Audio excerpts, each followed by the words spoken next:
अपना पक्ष है और उद्देश्य केवल इतना है कि जो हमारे अतिथियों के श्रीमुख से अच्छी अच्छी बातें निकले उसको आप लोग भूल लीजिएगा अगर आपके काम की हो तो, और अगर आपको ऐसा लगता है कि कोई काम की नहीं तो आप छोड़ भी सकते हैं, बाकी हमारा उद्देश्य तो यही है।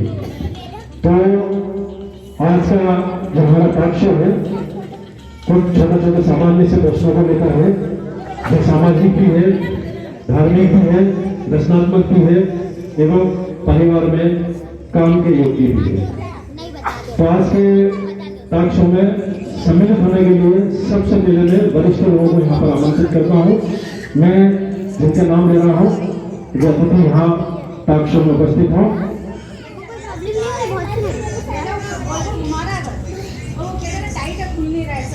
सबसे पहले मैं हमारे अपने क्षेत्र की शान आन बान हमारे अपने ब्राह्मण समाज के शिवपूज्य श्री राजेंद्र प्रसाद मिश्रा जी को यहाँ पर आमंत्रित करता हूँ। जोरदार तालियों के साथ उनका स्वागत करें, वंदन करें, अभिनंदन करें। श्री राजेंद्र प्रसाद मिश्रा जी प्रभु एडवोकेट।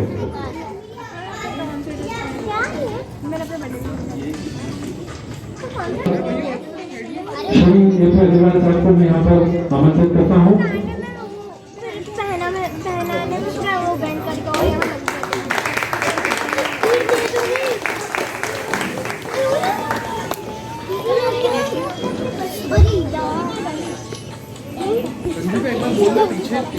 अरे काव्य और दर्शन दोनों घर में देखते हो ना, अभी यहाँ पर एंजॉय करो। इसके बाद यहाँ पर मैं आमंत्रित करता हूँ श्री अरुणकांत विद्यार्थी को। आइए बहुत घबराने की बात नहीं, जोरदार तालियां बजाएं इनके लिए, बिल्कुल मंच पर आए। आइए, बिल्कुल घबराने की आवश्यकता नहीं, आइए बिल्कुल आदरणीय बिहारी आइए। चलो उनकी जगह पे मैं आज के हमारे डॉक्टर आर्या जी को आमंत्रित करता हूँ। ये भी बहुत अच्छा मामला है। आइए डॉक्टर भी आइए, बहुत जल्दी समझ में आएगा आपको भी।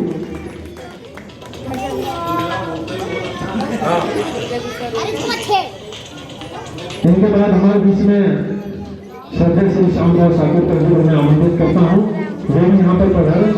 काका ऐसे ऐसे मजे नहीं आएंगे काका, आप लोगों का आशीर्वाद मतलब बच्चे हम आगे को सीख नहीं पाएंगे। अगर के.एस. पटेल साहब हमारे बीच में उपस्थित हों तो देखिए कृष्णा शर्मा रमला में जी वो भी हमारे बीच में उपस्थित हैं। उनकी जगह मैं यहाँ पर एक तालमेल जो जनरेशन ग्रुप का है उस भाई को बांटना चाहता हूँ। तो आमंत्रित करता हूँ भाई एकांत राम खेड़े को, जो कि यहाँ पर मंच पर है।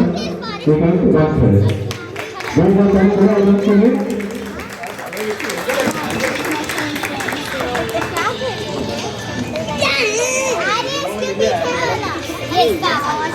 भैया बुजुर्गों में आपको हमारे बोलने में मैं हमारे अपने से निर्वाचन संघ के अध्यक्षा नेक्सन शर्मा से अनुरोध करूंगा कि अतिथियों का स्वागत करें। सबसे पहले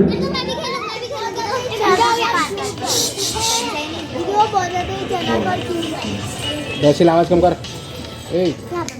उसके बाद हमारे निर्वाचन संघ के उपाध्यक्ष सुनील जोशी को मैं यहाँ पर आमंत्रित करूंगा जो आए और अतिथि का स्वागत करें। सुनील जोशी जी,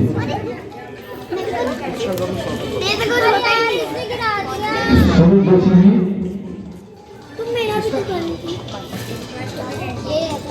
अंकल ये बार-बार मैं फोन में ऐसे कर रहा है।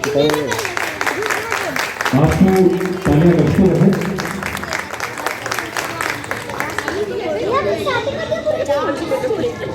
यहाँ पे हमारे बीच में भोज साहब है, मैं भोज साहब को बुलाना चाहूंगा कि यहाँ पर आए और अतिथियों का स्वागत करें। आदरणीय भोज साहब।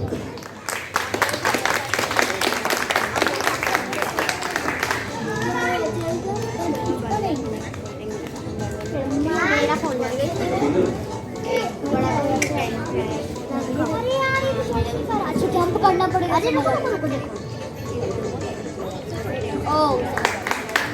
बहुत बढ़िया बहुत बढ़िया।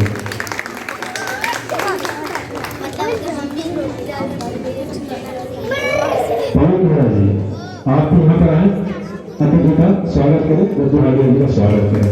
अतिथि देवो भव, ये हमारे हिंदुस्तान की परंपरा है और जब भी सौभाग्य मिले हमें हमेशा उसको शपथ लेना चाहिए।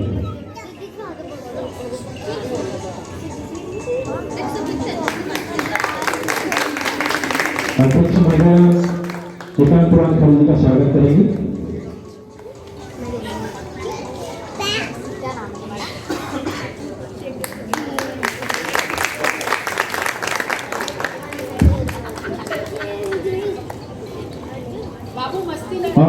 आज का हमारा कार्यक्रम हम लोग आरंभ करने जा रहे हैं। देखिए, जिस समाज में हम लोग रहते हैं वहाँ आवाज कैसी इक्वल में आ रही है, बराबर प्रॉपर है, ठीक है।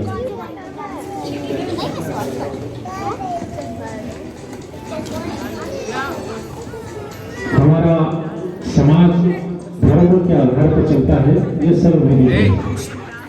बिना धर्म के हमारा जीवन का कोई मूल्य नहीं होता है। तो धर्म की परिभाषा ये कहती है कि बड़ा बुजुर्ग एवं वरिष्ठ उन्हीं के आशीर्वाद में धर्म निहित होता है। अब आप कहेंगे तो उनके आशीर्वाद में धर्म कैसे निहित होता है? देखो, धर्म जो है वो अनुभव की पूंजी है और अनुभव किसके पास मिलता है? मैं आपसे पूछता हूँ, अनुभव किसके पास मिलता है? बुजुर्गों के पास। बहुत अच्छी बात। तो इसलिए आज हमारे देश में बुजुर्ग हैं और फिर धर्म के बातें तो धर्म के प्रश्न है जो हम सभी के पास होते हैं। ये बात है कि विचार, प्रश्न, जिज्ञासाएं जो हमारे जीवन में सतत भरपूर हमारे पास होती है, बस कभी नहीं होती कि हम उस पर चिंता जरूर करते नहीं, चिंतन कभी नहीं करते हैं। तो आज हमारा कुछ जो हमारे देश में है, इनके जीवन काल में इनका जो भोग होता है वही इनके पास चिंतन के रूप में है और इनके मुखाग्र से चिंतन को यहाँ पर आपके सबके सामने प्रसाद के रूप में बांटेंगे। पहले आज के कार्यक्रम की मैं शुरुआत करता हूँ। तो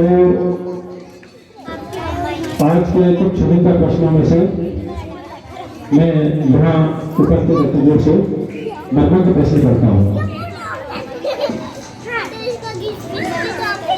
भाई जी, आप समाज के वरिष्ठ भी हैं, आपका अनुभव भी परिपक्व है, तो ये जितने भी यहाँ पर कनिष्ठ लोग बैठे हैं ये जानना चाह रहे हैं, इन्हीं की ओर से प्रश्न है। तो समाज के ही प्रश्न रहते हैं, प्रश्न तो कोई व्यक्तिगत रहता ही नहीं है, तो समाज पर आधारित रहते हैं।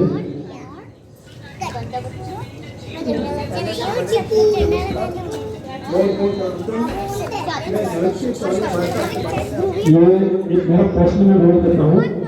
ये पहला प्रश्न मैं आपसे ही करता हूँ कि धर्म की परिभाषा में परिवार की क्या भूमिका होती है? धर्म का सब करते हैं, धर्म आप बोलोगे कि गणेश जी की पूजा करके आए ये धर्म है, ठीक है, महाकाल का दर्शन करके आए ये धर्म है, कहीं पर फूल चढ़ा के वो धर्म है। मैं आपसे यही जानना चाहूँगा कि वास्तविक धर्म यही है?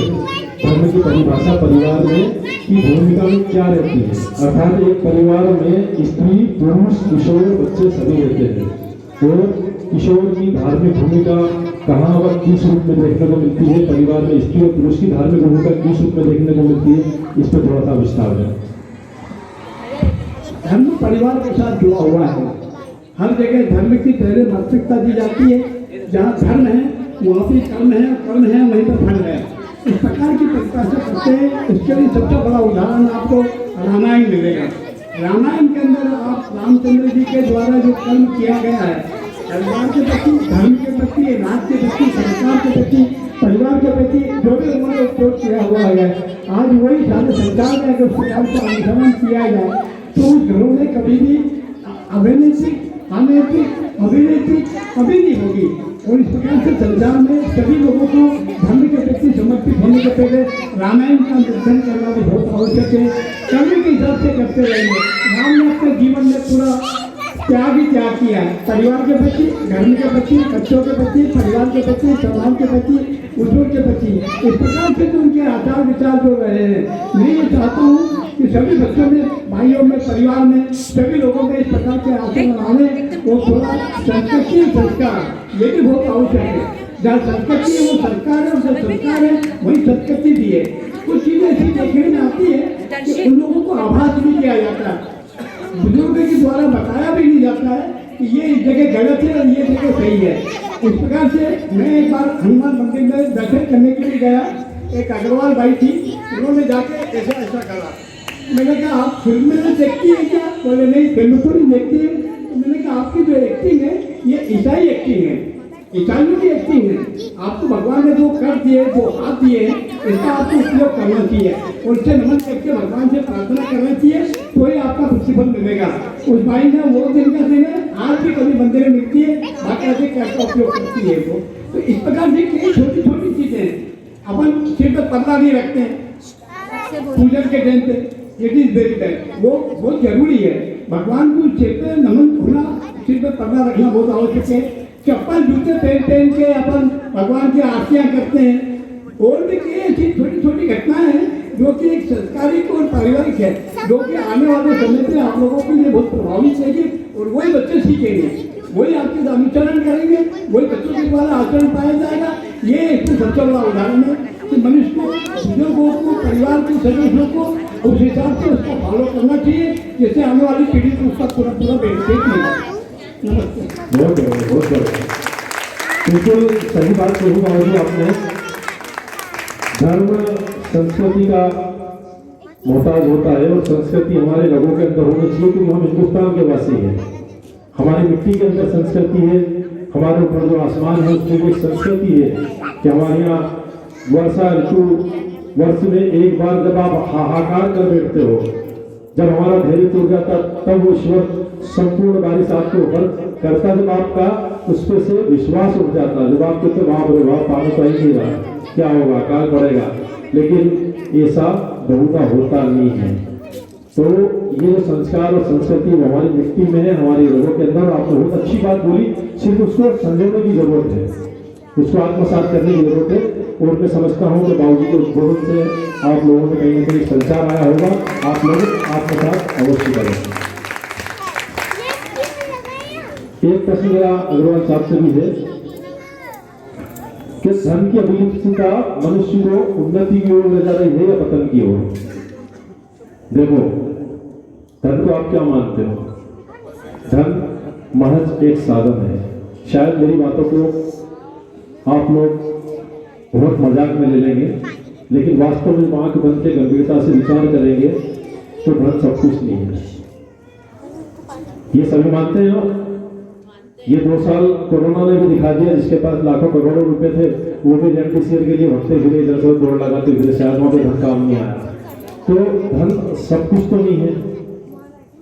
तो धन की अभिलिप्तता जो है, मैं मानता हूं किसी के पास करोड़ों रुपया पति है, ठीक है, वो उसका मिथ्या अभिमान है। धन कहाँ रहता है? 1 अरब रुपए, 2 अरब रुपए, खरबपति जो है, क्या खरबपति के खरब रुपया उसके घर से निकल सकता, नहीं निकल सकता? वो भी मोहताज है, बोलेगा बैंक में रखा हुआ भैया, कल चेक भर के दूंगा। मतलब वो केवल चौकीदार है, पैसा सब बैंक में ही रहता है। पैसा आपके पास कितना रहता है? जितने की आपको आवश्यकता है। रोज आप सब्जी लेते हो, घर का राशन लेते हो, व्यय कितना करते हो? उतना ही करते हो जितना लेते हो। लेकिन अभिलिप्तता हमारी कहीं गुना ज्यादा है, और उस अभिलिप्तता के चक्कर में हम कई गुना इस समाज के अंदर करते हैं और उन गुना को अपना संस्कार मान लेते हैं। ये मिथ्या बात है। आगे अग्रवाल साहब बताएंगे कि धर्म की अभिलिप्तता जो बढ़ रही है दिनों दिन समाज में, वो समाज को कहाँ लेके जा रही है?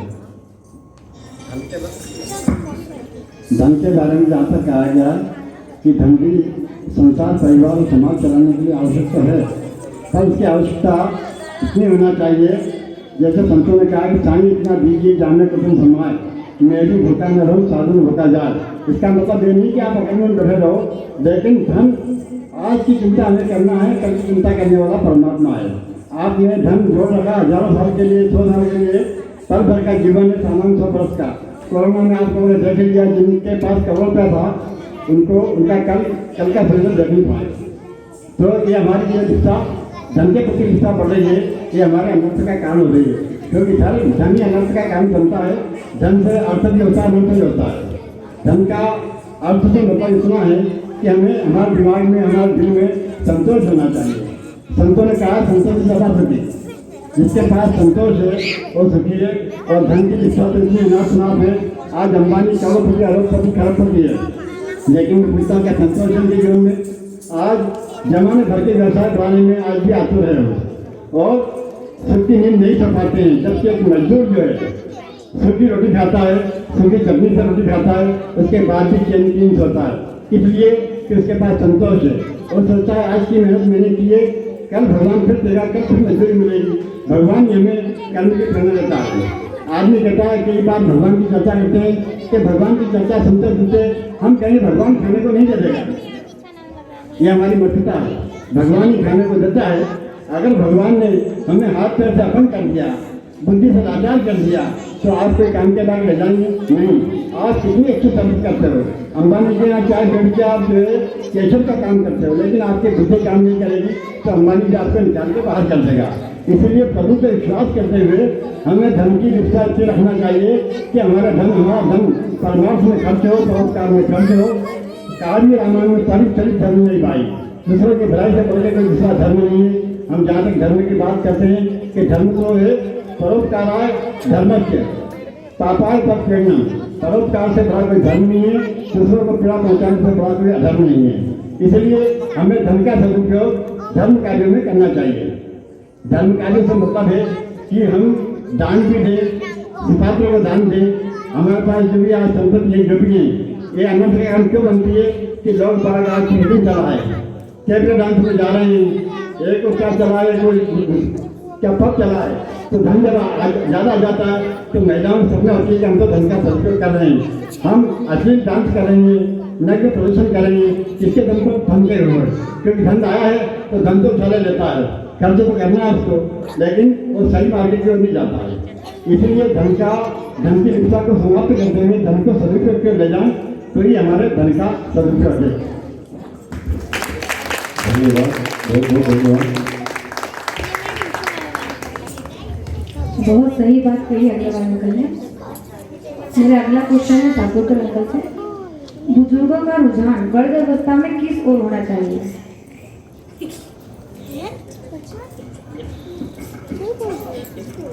सबसे पहले गणपति बप्पा, गणपति बप्पा।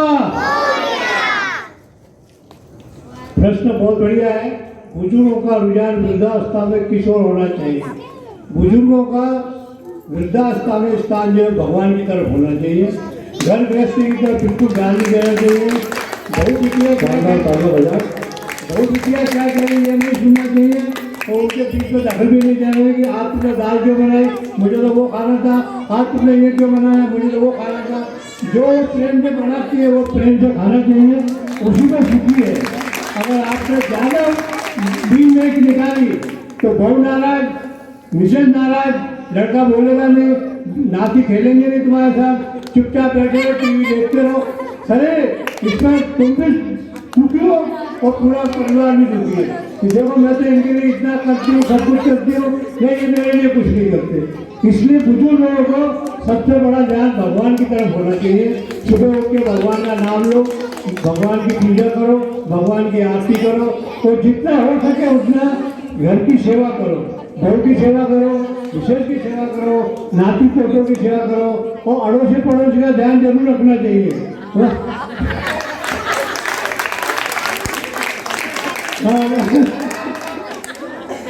हाँ, गलती से बचा कर रहेंगे।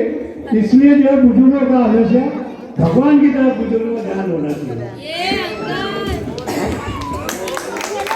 माननीय ठाकुर के सामने जो भी था कर सकते हैं, लेकिन बजाय सेवा करने के लिए अगर बुजुर्ग अवस्था का एक धर्म होता है कि हम बच्चों के बीच में बैठे, समाज के बीच में बैठे, और मोहल्ले के फिर अपने साथियों के बीच में बैठे और फिर सत्संग और धर्म चर्चा करें, हमारे ज्ञान का प्रचार थोड़ा करें। धर्म को हम जितना बढ़ाएंगे उतना बढ़ेगा। केवल परिवार के बीच कर लेंगे, उनके परिवार की सेवा करो, नहीं हमें समाज की सेवा करना है तो हमें अपने ज्ञान को विस्तृत रूप से बांटना होगा। बहुत बढ़िया विचार है, बहुत अच्छी बात बोली ठाकुर काका साहब ने भी कि शांति के साथ ये उम्र ऐसी रहती है। हमारे यहाँ पे जैसा आप सब वरिष्ठ बैठे हैं, 4 आश्रम की व्यवस्था थी, उसमें से एक वानप्रस्थ संन्यास शायद तो मैं कहता हूँ बुजुर्गों की उम्र वानप्रस्थ तो संन्यास की ओर होती है, और संन्यास ये कहता है कि दुनिया के लोग जितने भी मोह हैं उनसे संन्यास ले लिया जाए। संन्यास वो नहीं कि जंगल में जाके संन्यास लिया जाए। बहुधा क्या होता, संन्यास से आदमी परिकल्पना करता है कि हम लोग जंगल में चल जाए, वो वानप्रस्थ होता है वन में जाने का। लेकिन कलयुग में वानप्रस्थ की कोई आवश्यकता नहीं है, केवल संन्यास आप बुराइयों से ले लो और प्रभु की शरण ले लो, बस वो तीनों में काम हो जाता है। बिल्कुल सचेत रहना चाहिए अपने परिवार से, मान्यता दे। बिल्कुल बिल्कुल बिल्कुल बिल्कुल बिल्कुल जी जी जी। अब मैं एक और जिज्ञासा आदरणीय दत्तू हाडिया से स्थान पे करना चाहूंगा। दत्तू भैया, अमूमन क्या होता है, हर व्यक्ति आज की तारीख में शांति के पीछे हो गया। एक वाक्य मुझे याद है, जब हम भैया की गाड़ी में बैठ के कभी कभी किसी काम से मऊ तक जाते हैं, तो अब अधिकतर वो सैटरडे संडे, क्योंकि सैटरडे संडे का दिन होता है, और जब मऊ से लौट के आते हैं तो शाम को रेलम तेल रहता है।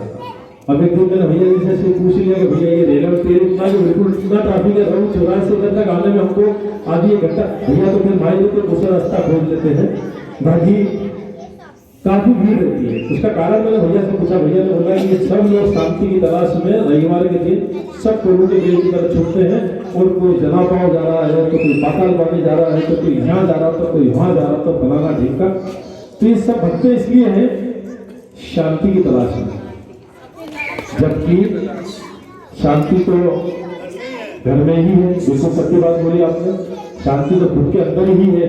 वो मृग कस्तूरी की तरह है कि कस्तूरी के उसमें मृग हमेशा भटकता रहता है, मुझको कहाँ ढूंढे रहे वंदे, मैं तो तेरे पास हूँ। तो बिल्कुल बिल्कुल बिल्कुल बिल्कुल सही बोल रहे हो आप, सबका सहयोग भी जरूरी हो। शांति के लिए क्या रहता है, कोई एक शांति रख रहा, दो शांति रख रहा, तीन अशांति कर देंगे तो फिर अशांति का बहुत होता है। तो दत्तू भैया, शांति, मेरा प्रश्न है, शांति समाधान में है, तो फिर समस्याओं में शांति की चाह रखने वाला मनुष्य आखिर सुखी कैसे हो सकता है? समस्या हम रोज पैदा करते हैं। मेरे को दत्तू भैया से समस्या कर रहा है, दत्तू भैया तुमने यहाँ पे यार ये समस्या है, समाधान में निकाला है। और शांति की चाह तो रख रहा हूँ मैं, बहुत शांति है मोहल्ले में, लेकिन कहीं ना कहीं गड़बड़ तो हो ही रही है, वो हमारे नेचर की वजह से गड़बड़ हो रही। तो मेरा प्रश्न ये है, शांति समाधान में हमेशा, जब आप समाधान विचार लेके आओगे मन में, तो आपको शांति उत्पन्न होगी। आप चाहे बिजनेस में हो, चाहे घर में हो, चाहे समाज में, आपके दिमाग में अगर किसी के प्रति रहेगा तो प्रश्न उठा है, फिर आप सोचते हो कि मुझे समाधान करना, तो आपको शांति मिलेगी। ठीक है, राजवाड़ा लगा था वहाँ चले पलाशा से ले लेंगे यार, शांति होगी, दिमाग में मिल जाएगी वो चीज़, पलाशा पे मिल जाएगी, ये समाधान हुआ। लेकिन हम क्या करते हैं, राजवाड़ा में मिल रही है तो भैया हमने उस जगह में जाकर दुकानदार की वहाँ भेज कर दी, मतलब अशांति लेना कर दी। तो प्रश्न ये, शांति समाधान में, तो फिर समस्याओं में शांति की चाह रखने वाला मनुष्य आखिर सुखी कैसे हो सकता है?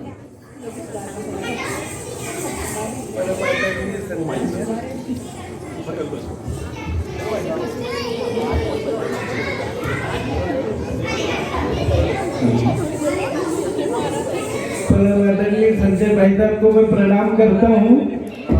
थोड़ा सा आपसे निवेदन करता हूँ, विषय से थोड़ी हट के बात करते हैं, क्योंकि विषय की मेरे को कोई मूलभूत जानकारी नहीं है, मैं अनभिज्ञ हूँ इस विषय से। आप जो भी बोलेंगे वो सर्वमान्य है। इससे भी इतने वरिष्ठ लोग पापा जी बैठे हैं, परम आदरणीय अग्रवाल साहब बैठे हैं, परम आदरणीय परम भाभी जी, परम अरुण मेहरा जी, पवन मेहरा जी, सभी को बहुत बहुत हृदय से धन्यवाद अदा करता हूँ कि मेरे को इस मान सम्मान के लायक समझा।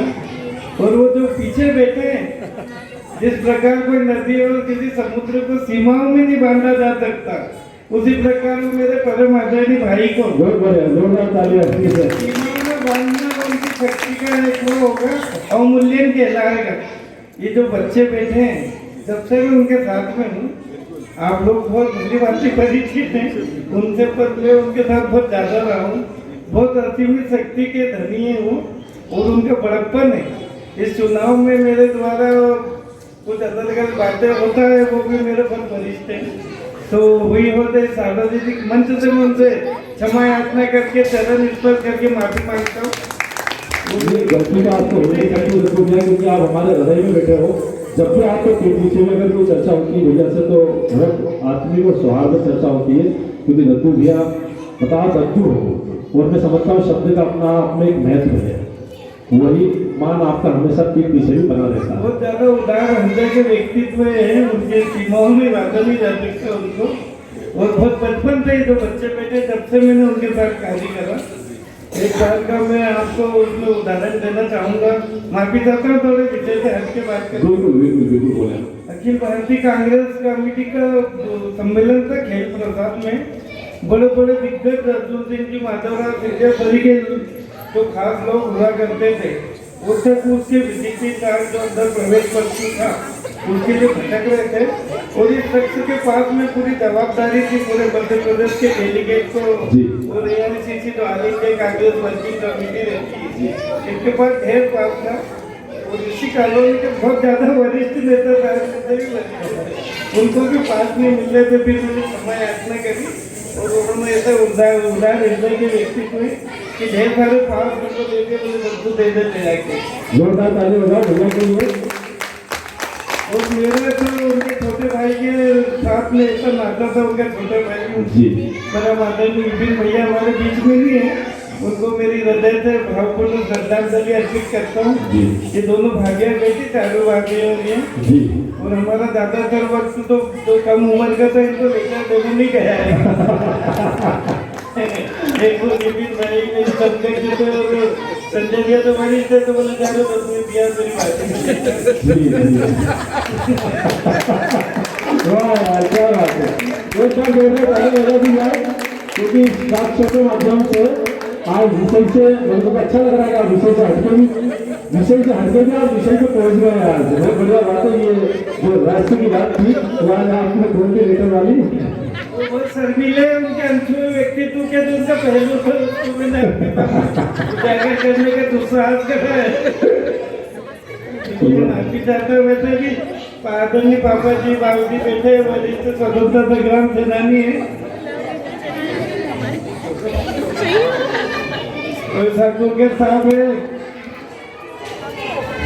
इनके सामने कुछ भी बोलना सूरज को दिया दिखाने के समान होगा, इसलिए मैं ज्यादा वक्त नहीं लेते हुए विषय का आगे बढ़ाता हूँ। भाई साहब देता हूँ भाई बहुत आपका विषय से हट के बात की, बहुत अच्छी बात की आपने, विषय से हट के बात जरूर की, लेकिन एक विषय जरूर रहस्यमय विषय आपने खोल दिया। दीदी आपका भी धन्यवाद, आपने बहुत अच्छा कार्य किया है। जी दद्दू भैया बहुत बहुत आपका धन्यवाद। अब एक अंतिम प्रश्न है, और हमारे बीच में युवा पीढ़ी के हमारे होनहार एकांतवाद खड़े जी भी हैं, और मैं समझता हूँ कि इनके लिए उम्र का या जनरेशन गैप का कोई वास्तविक मायना नहीं रखता है, क्योंकि ये बहुत इंटेलिजेंट है और लगभग सभी विषयों पर इनकी खासी पकड़ है। तो मैं इनसे एक प्रश्न करना चाहूँगा, और ये मेरा शायद अंतिम प्रश्न है, क्योंकि इसके बाद हमारे पास समय की बाध्यता भी है। एक पेयर हमारे बीच में हो रहे हैं, उनका भी हम लोग 15 या 20 मिनट का एक टॉक शो लेंगे, उसके बाद खूब दौड़ा के करना हमको। एकांत भैया मेरा आपसे प्रश्न है कि सत्य, ध्यान से सुनो, सत्य, प्रेम और करुणा, सत्य, प्रेम और करुणा को अगर संक्षिप्त में परिभाषित करना पड़े तो आप किस प्रकार करेंगे? सबसे पहले तो आपने मेरे को यहाँ पे बिठा के जो काम किया है खतरनाक फीलिंग आ रही है। खतरनाक फीलिंग। यहाँ पे उपस्थित सभी वरिष्ठ है, मतलब मेरा ऐसा मानना है कि नीचे बैठे हुए जो बच्चे हैं इनको छोड़ के सभी की उम्र मेरे से ज़्यादा है, ठीक है। तो आप लोग की उम्र भी ज़्यादा है और अनुभव भी आपके सभी, मेरे जीवन में जितना अनुभव मैंने लिए हैं सभी ज़्यादा ही है। तो आपके सामने मैं सिर्फ अपनी बात ही रख सकता हूँ, है ना। तो जैसा कि आपका प्रश्न था कि सत्य, प्रेम और करुणा को थोड़ा सा डिस्क्राइब करना है, थोड़ा संक्षिप्त में। सत्य मतलब मेरे हिसाब से सत्य क्या है कि हर वो चीज़ जो आप कर रहे हो उसको आप पूरी ईमानदारी से करो, इंटीग्रिटी इंग्लिश में एक शब्द होता है। इंटीग्रिटी का मतलब होता है कि जब आपको कोई नहीं देख रहा है तब भी आप पूरी ईमानदारी से आपका काम सही तरीके से कर रहे हो, तो वो होती है इंटीग्रिटी। क्योंकि दुनिया में आप कहीं मतलब अपनी भाषा में बोले तो यदि गेहूं के डब्बे में भी बैठ जाओगे और कोई गलत काम करोगे, भले ही कोई नहीं देख रहा लेकिन ईश्वर जरूर देख रहा है। बहुत बढ़िया, एक बार तालियां बजाओ। हमको हमारे कार्य के प्रति जो भी काम हम करते हैं, ठीक है, चाहे आप IAS अधिकारी हो, चाहे आप किसी विभाग में चपरासी हो, है ना, घर जो हमारे बीच में महिलाएं बैठी है घर का काम कर रही है, ठीक है, पंडित जी होते हैं पूजा पाठ का काम करते हैं, आप जो भी काम कर रहे हैं सत्यता से करें, ईमानदारी से करें, वही सत्य है। और सत्य को किसी प्रमाण की जरूरत नहीं होती, क्योंकि सत्य परेशान हो सकता है पर पराजित कभी नहीं हो सकता, ठीक है। अब हम सेकंड वर्ड पे आते हैं जो है प्रेम। प्रेम क्या है? प्रेम को परिभाषित करने के लिए शब्द कम पड़ जाएंगे, क्योंकि प्रेम को हम अनुभव करते हैं। प्रेम जो है, जैसे आपने कभी हिंदी साहित्य पढ़ा होगा तो उसमें लगभग 9 तरह के रस होते हैं, जो मुख्य रस होते हैं। प्रेम रस हो गया, करुण रस हो गया, रुद्र हो गया, विभत्स हो गया, अद्भुत हो गया, ऐसे रस होते हैं। उसमें से एक प्रेम रस है। तो प्रेम रस ये है कि प्रेम हमको किसी से भी हो सकता है। मतलब कुछ लोग प्रेम का गलत मतलब निकालते हैं, ऐसा कुछ नहीं है। हम जो वर्ड यूज करते हैं आई लव यू, वो सिर्फ हमारी प्रेयसी के लिए या जिसको हम चाहते हैं उसके लिए नहीं। हम हमारे पिताजी को भी आई लव यू बोल सकते हैं, हमारी बहन को भी बोल सकते हैं, हमारी माता को भी बोल सकते हैं, हमारे दोस्त को भी बोल सकते हैं, सब बोल सकते हैं। तो प्रेम एक ऐसा संबंध है जो हर व्यक्ति के बीच में होता है। जैसे कि गुरुत्वाकर्षण होता है, 2 चीजें होती है जीवन में, एक होता है गुरुत्वाकर्षण, एक होता है गुरुत्वीय बल। ठीक है, थोड़ा सा फिजिक्स है पर मैं आपको समझाने की कोशिश करता हूँ। गुरुत्वाकर्षण वो जो 2 पिंडों के बीच में या 2 वस्तुओं के बीच में लग गया उसको गुरुत्वाकर्षण बोलेंगे। और गुरुत्वीय बल जो पृथ्वी के द्वारा लगाया जाता है किसी वस्तु पे उसको गुरुत्वीय बल बोलेंगे। जैसे कि ऊपर से गिरा नीचे तो वो हो गया गुरुत्वीय बल। ऐसे ही प्रेम भी होता है। 2 लोगों के बीच का जो अट्रैक्शन होता है, जो खिंचाव होता है उसको प्रेम कहते हैं। वो माता का पुत्र से हो सकता है, हमारा पशु पक्षियों से हो सकता है, गाय से हो सकता है, पेड़ पौधों से हो सकता है, पर्यावरण से हो सकता है, किसी भी तरीके से हो सकता है। तो प्रेम ऐसी चीज है जो कभी खत्म नहीं हो सकता। और दुनिया में कितना भी असत्य फैल जाए, कितनी भी नफरत फैल जाए, वो प्रेम से कभी जीत नहीं सकती। यही मेरे विचार है प्रेम को लेकर।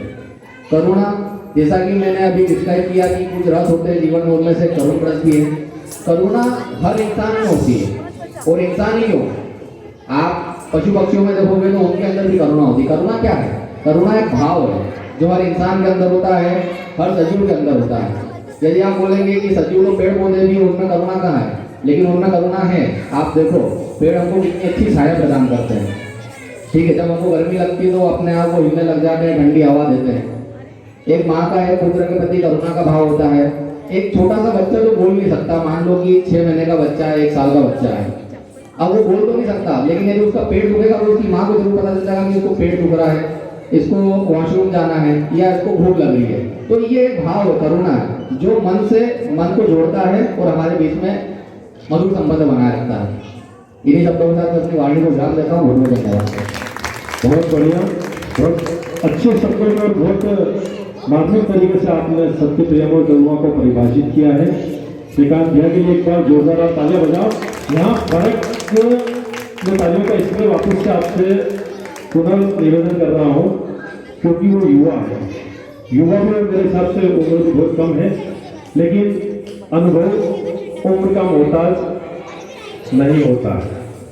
अगर ऐसा होता तो हिरण्य कश्यप के यहाँ पे प्रहलाद नहीं होता। प्रहलाद तो अनुभव था और बचपन से अनुभूति थी, वही अनुभूति ने उसे ईश्वर से साक्षात्कार करवाया। तो बहुत अच्छा है कान भाई, आपके लिए जोरदार तालियां।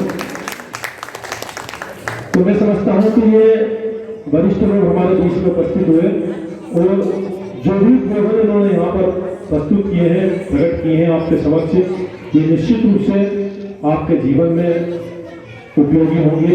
इसका आप उपयोग करेंगे, कहीं न कहीं ये आपके काम आए। इसी के साथ यहाँ उपस्थित सभी चीजों का मैं पुनः आप सभी की ओर से हार्दिक वंदन करता हूँ, स्वागत करता हूँ।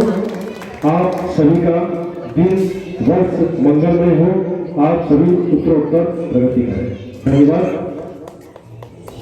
कार्यक्रम को हम लोग आगे बढ़ाते हैं और सिर्फ 10 से 15 मिनट का और समय आपका लेते हैं। मैं जानता हूँ आपको सबको बेताबी हो रही है, आपके पैर मचल रहे हैं यहाँ पर नृत्य करने के लिए। बच्चे भी डांस करेंगे आज तो भी कॉलेज की सबकी छुट्टी है ऐसा ठीक है एक 10 मिनट और हुआ चूंकि कार्यक्रम आज का टॉक शो का अपना अंतिम दौर में है एक बार मैं यहाँ पे पुनः आमंत्रित करूंगा आदरणीय श्री संजय मिश्रा जी को पूनम मिश्रा जी को वे शीघ्र यहाँ पर आए और साथ में पंडित मनोज पंडित जी आदरणीय जीवा सिंह जी सुजाता पंडित जी मैं जल्दी नाम इसलिए ले रहा हूँ कि आप समझ सकते हैं आप कृपया यहाँ पर पधारें आइए एक बार देखो हमारे बीच में जितने भी वरिष्ठ थे उनके सबके गुण हमने सुने हैं और अब जो हमारे बीच में आ रहे हैं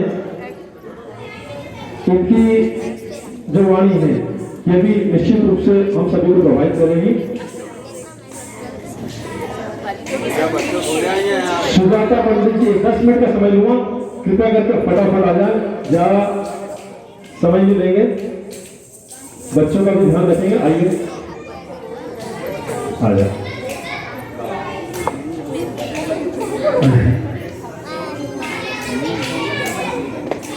क्या करें इस मंच पे अगली बार है चेयर जरूर लगेगी नीचे क्या बोलते उसको भैया चढ़ने वाली कुर्सी इसके साथ ही श्री मनीष अग्रवाल जी श्री सपना अग्रवाल जी मंच पर आए ताकि हम कार्यक्रम को मुख्य कर सकें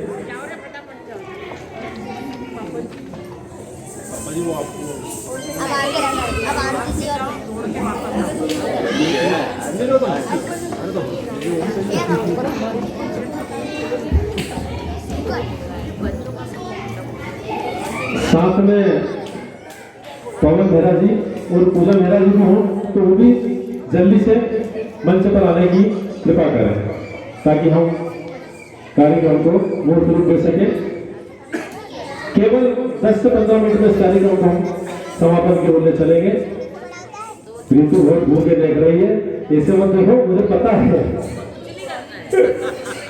नहीं आपको करना डांस तो हमको ही देखना है बच्चों का करवा दो आप तो फिर बाकी बस 10 मिनट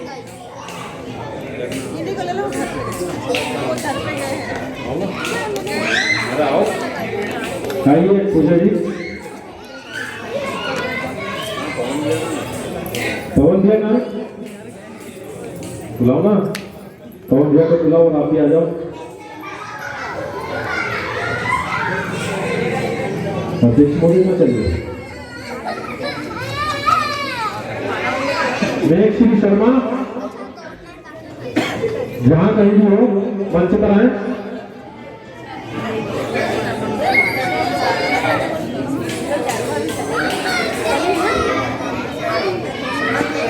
बच्चों को यार एक बार चुकाया है यार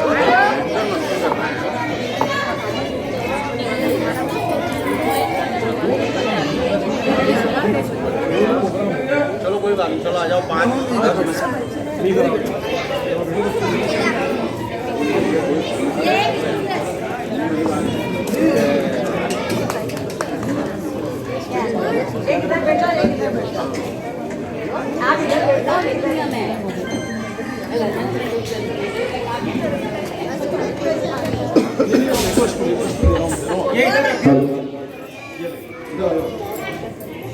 हाँ आ जाओ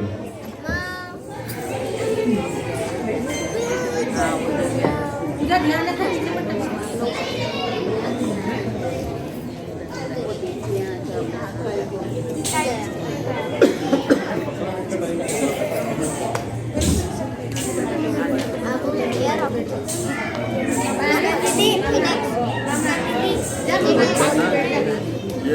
हो जाएंगे बच्चे यार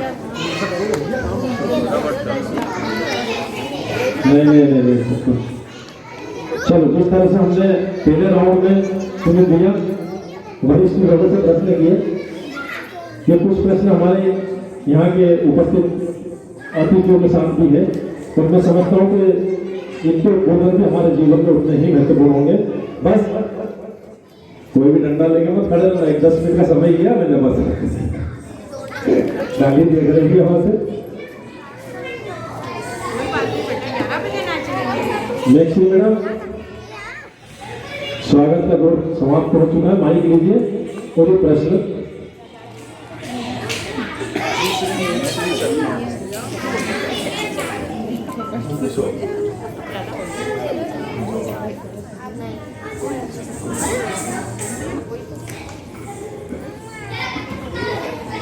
मेरा सबसे पहले प्रश्न है पूनम मिश्रा जी से।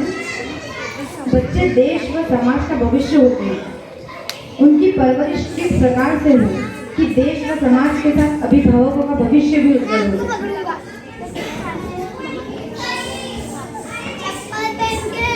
सबसे पहले तो माँ को संस्कारवान होना चाहिए, तो वो अपने बच्चों को अच्छे संस्कार देगी, क्योंकि जब तक संस्कार घर में नहीं होंगे तो बच्चों में नहीं होंगे, और बच्चों में नहीं होंगे तो राष्ट्र का निर्माण भी नहीं हो पाएगा। क्योंकि स्वच्छ समाज का निर्माण करना है, राष्ट्र का भला करना है, तो अपने घर की आभा मंडल ऐसा होना चाहिए कि बच्चों में संस्कार हो, बड़ों का सम्मान करें और आध्यात्मिक तरह से उनको मोड़े कि वो सुबह उठकर बड़ों को प्रणाम करें, सूर्य को जल दे, भगवान की स्तुति करें। और घर माँ ही सबसे पहला गुरु होती है बच्चों की, इसलिए माँ संस्कारवान होगी तभी समाज संस्कारवान होगा। सही बात है, बहुत सही बात है।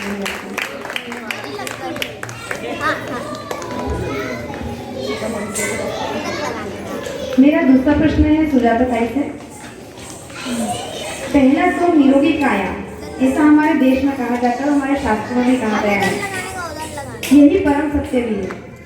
किंतु आज फास्ट फूड की अंधी दौड़ में हम इस निरोगी सुख से वंचित होते जा रहे हैं। आखिर जिम्मेदार कौन है? देखो, प्रश्न बहुत अच्छा है और शायद आप लोगों को भी कुछ काम में आए इसमें की बात है, क्योंकि एक विसंगति हमारे समाज में और हमारे समाज में हर घर में है, एक फास्ट फूड वाली। हम बोलते बच्चा पलट नहीं रहा, बच्चे को ये बीमारी है, हर 2 महीने में डॉक्टर को दिखाओ, ऐसा होगा वैसा होगा, ये उसका सबसे बड़ा बुरा जरूर है कारण हम ही हैं। क्योंकि हम जब भी माल में जाते हैं, बिग बाजार में जाते हैं, तो हम सिर्फ क्या खरीदते, सबसे पहले नजर जाती है मैगी ले लो, छोटी को पसंद है, अरे नहीं ये वाली नहीं बड़ी वाली लो, है रोज जाता है सुबह स्कूल में तो रखनी पड़ेगी, ठीक है। उसके बाद हम नजर डालते हैं कोको कोला पे, नहीं बड़ी वाली ले लो, इसके ऊपर तो 8 मिल रहा है, ये 1 लीटर के रेट में 2 लीटर आ रही है। देखा ना यहाँ पे डिमांड में जाते ढेर सारी रखी रहती है, उठा के ले आते हैं। अब कब समय समय में लोग बच्चों में आदत डाल देते हैं, हमें खुद को पता नहीं चलता है, तो फिर हमारे बच्चों का विकास कैसे होगा? तो सुनिए, बहुत अच्छा जवाब मिलेगा। तो मैं सभी को धन्यवाद देना चाहूँगी कि आपने मुझे मंच प्रदान किया और अपने विचार व्यक्त करने का एक मौका दिया। सही बात है, सबसे पहली संपदा हमारी होती है हमारी अगर निरोगी काया है तो, इसके सिवाय हम कुछ नहीं कर सकते, ना पढ़ सकते हैं, ना घर जाए, कुछ भी नहीं है यदि हमारी काया अच्छी नहीं है तो। और बहुत कुछ इस बात के लिए जिम्मेदार शायद हम महिलाएं हैं, क्योंकि आज के भागदौड़ भरी जिंदगी में जब महिलाओं को भी घर से बाहर निकल के जॉब पे जाना पड़ता है और जब वो घर आती है तो उन्हें ऐसा लगता है कि सुकून भरी जिंदगी मिलेगी, मैगी बना करके दे दो, बच्चा खाने को थोड़ी देर लेंगे। अब ये जो चल रहा है, अभी हम रोज गणपति के लिए आ रहे हैं, कई घरों में ऐसा होगा कि या तो बाहर से खाना आ रहा होगा या लोग या फिर समय से पहले बना कर रख रहे हैं, ठंडा खा रहे हैं। वो जमाना था जब हमारे पेरेंट्स हम लोगों को बिठा करके गर्म खाना खिलाया करते थे। आज ये हमारी स्वयं की गलती है कि हम उतना समय बच्चों को नहीं दे पाते। बच्चा 4 बजे अगर पढ़ने उठता है तो मुझे खुद याद है कि मेरे मम्मी पापा उठा करते थे, चाय बना के दूध बना करके हमें दिया करते थे कि आप ही लो। लेकिन आज जब चिंबे उठता है तो मैं नहीं उठती उस साथ में, उसे मैं कहती हूँ कि तू अपना कर ले। ये होता है क्यों? क्योंकि हम भी बाहर जा रहे हैं, हम भी थक रहे हैं। पर हाँ, हमें अपनी जीवन शैली को बदलना चाहिए और इन सब चीज़ों से जुड़ना चाहिए। मैं ये नहीं कहती कि फास्ट फूड गलत है, फास्ट फूड को यदि अगर इंडियन तरीके से बनाया जाए ना तो वो भी सही है। बच्चे कई सब्जियां नहीं खाते हैं, आप उन्हें अपने मसालों में बनाइए, बिल्कुल वो टेस्ट मिलेगा, बच्चा वो खा सकता है। लेकिन हमें अपने थोड़े से तरीके बदलना पड़ेंगे। हो सकता है इसमें हमें अपने हस्बैंड की, अपने बच्चों की खुद हेल्प लेनी पड़ेगी। उन्हें भी ये बताना पड़ेगा कि भाई आप भी ये चीज़ें सीखिए, आपको भी ये आना चाहिए और आप इस तरीके से काम कर सकते हैं। तो जीवन शैली में सुधार तभी आएगा जब परिवार का हर सदस्य अपने अपने चीज़ों को करना सीख जाएगा। जब कमाती है। माताएं भी अगर बाहर जाके आ रही है तो उन्हें भी घर में एक कप चाय बच्चा दे सकता है। उसी तरीके से अगर जब बच्चा भी बाहर जाता है तो नेचुरली मम्मी करेगी। तो ये सामंजस्य दोनों तरफ से होना चाहिए, तो आपको वो चीज़ बिल्कुल मिलेगी। बहुत बढ़िया, बहुत बढ़िया, बहुत ही अच्छे तरीके से मेरे ताई ने समझाया। और जब मीनू ताई ने बोल दिया तो पंडित जी को भी बोलना तो पड़ेगा ही, क्योंकि वैसे भी पास में बैठे हैं। तो धर्म पत्नी जब बोलती है तो सबको पता है।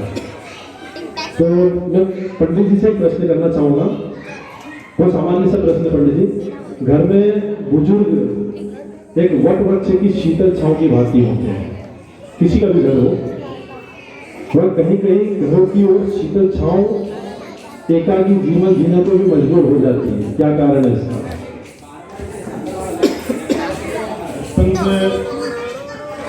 बचपन जो उम्र का हर पड़ाव इंसान भोग लेता है, तो मतलब बुजुर्ग अवस्था में वो काफ़ी सारे अनुभव उसके साथ, लेकिन उन अनुभवों से लाभ उन अनुभवों से लाभ उठाने का बच्चों को मौका मिलना चाहिए। अब आजकल की लाइफस्टाइल ऐसी हो गई है भागदौड़ की कि हम बुजुर्गों से ज़्यादा टीवी, मोबाइल और इस तरफ ज़्यादा आकर्षित हो रहे हैं बच्चे। तो बुजुर्गों को चाहिए कि वो अपने अनुभव बच्चों को शेयर करें और उनके साथ ज़्यादा से ज़्यादा हम लोग अपना इस तरह से जोड़ने की कोशिश करें। टेक्नोलॉजी नहीं रखेंगे तो बच्चे नहीं जुड़ेंगे, तो वो जरूरी है कि बच्चों की छाँव। बहुत बढ़िया बात बोली पंडित जी ने।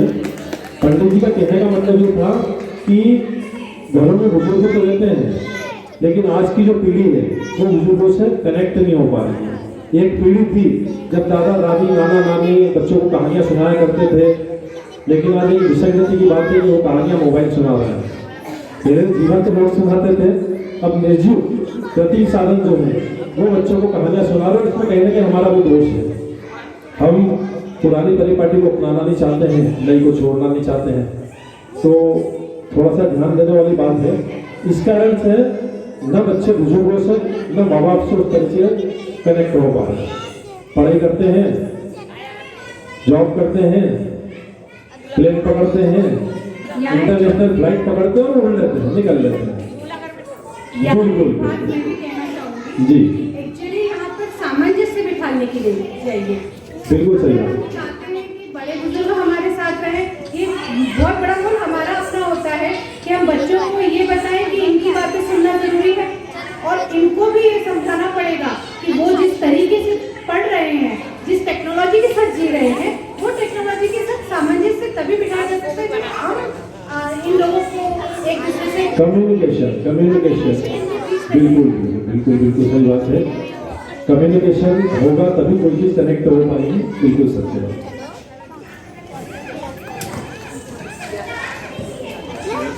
अगला प्रश्न पूछेंगे मेघश्री। बिल्कुल पंडित जी, समापन तो हम आप पे करेंगे। अगला प्रश्न पूछ रही है मनीष अग्रवाली से। परिवार में स्त्री की भूमिका महल के नींव की भांति होती है। आज स्त्री पुरुषों से हर विषय में आगे है, परंतु कहीं कहीं ये विसंगति है कि विसंगति के रूप में भी दिखाई देता है। आखिर इसके पीछे वास्तविक कारण क्या हो सकता है? सबसे पहले तो मैं बहुत बहुत धन्यवाद करना चाहूँगा आपका नेहा जी। और जो प्रश्न आज का आपने मुझसे पूछा है वो बहुत ही मार्मिक और बहुत ही महत्वपूर्ण प्रश्न है। इस एक प्रश्न में आपने 3 प्रश्न पूछे हैं। मैं बारी बारी से आपके इस एक प्रश्न से तीनों प्रश्न को उत्तर देने की कोशिश करूँगा। तो जैसा कि आपने पूछा है कि परिवार में नारी की भूमिका महल में नींव की भांति होती है, ये बहुत ही अपने आप में प्रश्न नहीं है, आपका एक संदेश है समाज के लिए कि वास्तव में मेरा ऐसा मानना है कि नारी की भूमिका जो है महल में एक नींव की भांति ही होती है। क्यों? क्योंकि हमारे सनातन धर्म में भी नारी तू नारायणी का उद्घोष किया गया है। तो एक नारी ही होती है जो परिवार को जो समाज को और जो राष्ट्र का निर्माण करती है, जिसकी महती भूमिका होती है एक अच्छे परिवार का निर्माण करने की। और एक अच्छे परिवार का निर्माण जब होता है तो कहीं ना कहीं एक अच्छे समाज का निर्माण होता है। तो जब एक अच्छे समाज का निर्माण होता है तभी एक अच्छे राष्ट्र की परिकल्पना की जा सकती है। तो नारी की भूमिका वास्तव में बहुत ही महत्वपूर्ण होती है परिवार में, समाज में। और एक इस तरह एक मजबूत नींव के बिना किसी बहुमंजिला इमारत की कल्पना नहीं की जा सकती है। उसी तरह परिवार में, समाज में या राष्ट्र में नारी के सहयोग और नारी के जो है शक्ति के बिना किसी परिवार, समाज और देश की परिकल्पना कभी नहीं की जा सकती। तो मैं इससे पूर्णतः सहमत हूँ कि जो है परिवार में नारी की भूमिका एक नींव की तरह होती है। इसी में आपका दूसरा प्रश्न है कि आज स्त्री पुरुषों से हर विषय में अग्रणी है, परंतु कहीं कहीं यह विसंगति के रूपों में भी दिखाई देती है। तो ये बात वास्तव में बहुत सही है। और आज के दौर में जो विमेन एम्पावरमेंट, नारी सशक्तिकरण की बातें चारों ओर हो रही है, तो ये बहुत ही गर्व की बात है हमारे समाज के लिए, हमारे देश के लिए, भारत के लिए कि नारी आज अपना जो है वर्चस्व और अपनी प्रतिभा खुलकर दिखा पा रही है। आज हमारी बेटियां, हमारी बहुएं, हमारी माताएं किसी भी क्षेत्र में पुरुष से किसी भी क्षेत्र में कहीं भी एक कदम भी पीछे नहीं है, बल्कि एक कदम आगे ही है। और ये बात उन्होंने इतने सालों के बाद, इतनी सदियों के बाद भी साबित कर दी है। तो कहीं ना कहीं हम लोगों को मानना पड़ेगा कि नारी वास्तव में जो है पुरुष समाज में और सभी कार्यों में कहीं ना कहीं अग्रणी है। अब यहाँ पर आपने एक दबा हुआ सा प्रश्न पूछा है कि परंतु कहीं कहीं यह विसंगति का रूप भी दिखाई देती है। तो मैं माफी चाहता हूँ कि विसंगति का रूप जो है नारी कभी दिखाई नहीं दे सकती है मेरे विचारों में, क्योंकि नारी की शक्ति कभी विसंगति का रूप ले ही नहीं सकती है। हमारे जो है सनातन में शिव की अर्धांगिनी माँ पार्वती है, उसी तरह परिवार में जो है सर्वशक्तिमान और जो शक्ति की स्रोत होती है वो नारी ही होती है। सिर्फ जो है समाज में भी नारी शक्ति की स्रोत नारी होती है। विसंगति कहीं कहीं पर हो सकती है, केवल वो जो है वो समझ का फेर होता है। नारी जो है अपनी शक्ति का दुरुपयोग, कुछ एक नारी अगर अपनी शक्ति का दुरुपयोग करती है तब वो विसंगति का रूप धारण करती है। तो मैं माफी चाहता हूँ कि नारी कभी भी विसंगति का रूप ले ही नहीं सकती है, ऐसी मेरी धारणा है। और आज के समय में मैं अपनी अंतिम लाइन समय की बाध्यता है इसलिए, क्योंकि नारी की महिमा तो भगवान की महिमा के बराबर ही है मेरी नजरों में, तो उसकी महिमा काफी ज्यादा है, विस्तृत है। लेकिन मैं अंत में यही कहूंगा कि आज का दौर फिर भी केवल बातों से ही विमेन एम्पावरमेंट नहीं हो सकता है। नारी को नर से उठाने की जरूरत नहीं है, नारी को वास्तव में अपनी नजरों से उठाने की जरूरत है। धन्यवाद। बहुत बढ़िया। अंतिम लाइन जो मनीष भाई ने बिल्कुल सही कहा कि नारी का सम्मान करना चाहिए। कि नारी क्या है वो मैं बताना चाहूँगा कि नारी कि माँ बहन बेटी है ये, कि माँ बहन बेटी है ये, धूप में तपती है ये, खुद लुटाए चांदनी आग में जलती है ये, सीता है, मरियम है, फातिमा बेगम है ये, सृष्टि है, श्रृंगार है, माँ दुर्गा भवानी है। क्योंकि नारी जीवन एक पथ, अग्निपथ, अग्निपथ, अग्नि। जोरदार पहले हो जाए। नारी के स्थान में बहुत अच्छी लाइन बोली है। और आज का अंतिम प्रश्न जो मैं आदरणीय हमारे बड़े भैया संजय मिश्रा जी, परशुराम महासभा के प्रदेश प्रभारी जी हैं, इनसे करना चाहूँगा। तो ये प्रश्न आपसे रिलेटेड है। प्रश्न तो आप सभी प्रश्नों के जवाब विभागीय हिस्से के साथ दे सकते हो, इसमें कोई संदेह वाला बात भी नहीं है, तो विषय भी नहीं है। क्योंकि आज समय की बाध्यता है और सबकी नजरें जो है वो मेरी तरह ऊपर वाले की नजर भी है, तो सिर्फ एक प्रश्न धर्म की बात करें तो हमारा अंतिम प्रश्न एक ज्वलंत प्रश्न को लेकर है। अन्य धर्मों की अपेक्षा हिंदू धर्म में ही नहीं, आखिर त्योहारों को दोहराया क्यों जाता है? मतलब दूसरे धर्मों की अपेक्षा हमारे धर्म के अंदर त्योहारों को क्यों दोहराया जाता है? जैसे 2 ग्यारस, 2 दिवाली, 2 दशहरे। थोड़ा सा प्रकाश डाले इस प्रश्न पर। क्या है ये टॉक शो बहुत फुर्सत का काम है। अभी क्या है, ये बच्चे सब बेचारे अपनी अपनी तैयारी करके आए हैं।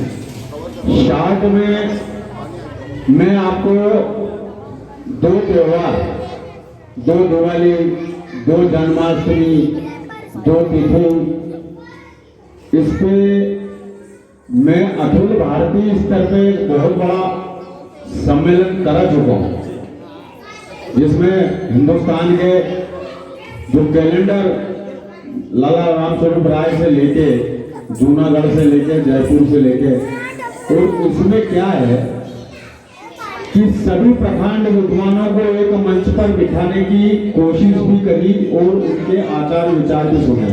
आदि शंकराचार्य परम पूज्य स्वरूपानंद जी महाराज जी से भी इस संबंध में संपर्क करा था। सूर्य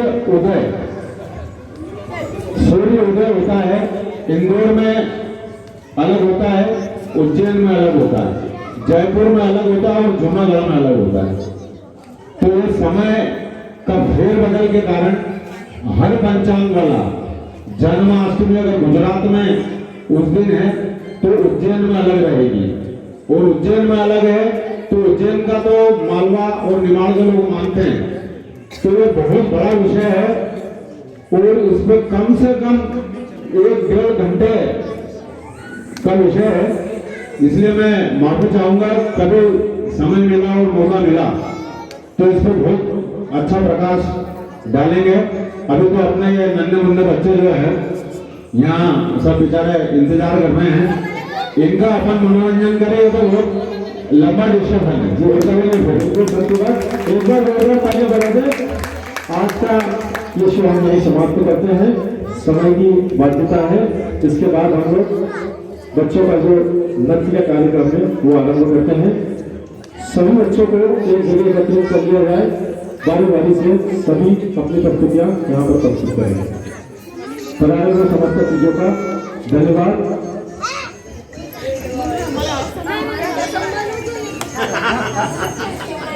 भैया बच्चों के कारण क्या है, सब कॉम्प्रोमाइज करना पड़ेगा।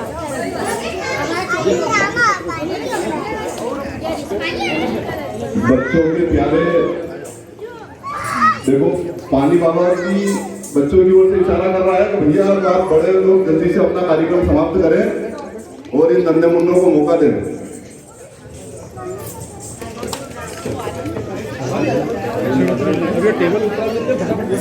भैया ये बच्चों को है ना, ये बच्चों को फटाफट करवा लो यार, क्योंकि एकदम